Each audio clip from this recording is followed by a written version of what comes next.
suis Valérie Leroy-Cancellière, maître de conférences en chimie physique, théorique et analytique à l'Université de Corse. J'ai réalisé mon cursus en chimie à l'Université de Corse et je me suis rapidement intéressée aux enjeux environnementaux, ce qui m'a amenée à préparer une thèse sur la problématique des feux de forêt. Alors à l'université, nous avons une véritable approche pluridisciplinaire de cette problématique qui mobilise à la fois des physiciens, des informaticiens, des écologues et des chimistes dont je fais partie.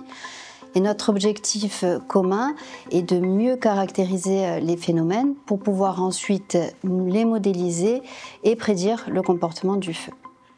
Donc dans ce contexte, je m'intéresse à la combustion des végétaux puisque la dégradation du combustible est au cœur de la propagation.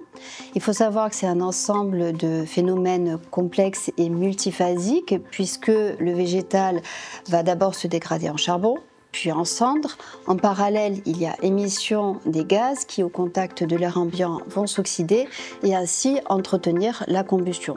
Donc, on voit que dans sa globalité, c'est un phénomène complexe et multiphasique qui intervient à la fois en phase solide, mais également en phase gazeuse. Et donc, il m'a semblé naturel de structurer mes recherches selon ces deux approches. Alors pour l'étude de la phase solide, je travaille au laboratoire avec des outils d'analyse thermique qui consistent à chauffer l'échantillon à un programme de température bien défini et à enregistrer des paramètres tels que la perte de masse ou l'énergie émise ou absorbée par l'échantillon. Je vais également être en mesure de voir l'impact de certains paramètres comme la vitesse de chauffe, le taux d'humidité sur la combustion. Ensuite, avec les données obtenues au laboratoire, je dois proposer des modèles qui vont traduire le plus finement possible les données expérimentales.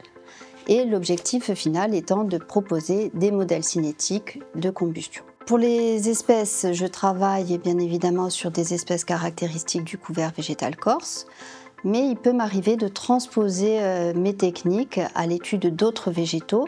Ça a été le cas notamment dans le cadre d'un projet de collaboration internationale avec des collègues d'Europe du Nord, où nous avons travaillé sur de la tourbe. Alors à ce moment-là, les processus étaient différents parce qu'il s'agit de smoldering. En fait, le smoldering, c'est une combustion lente, sans flamme. Mais cette étude est vraiment capitale parce que ce type de feu va venir consommer les réserves de carbone qui sont alors émises sous forme de gaz à effet de serre. Donc on le voit, c'est indissociable le travail sur la phase solide mais également sur la phase gazeuse pour aussi quantifier les émissions polluantes. Pour ce type de recherche, j'ai été amenée à travailler en réacteur parfaitement agité à l'Institut P' de Poitiers.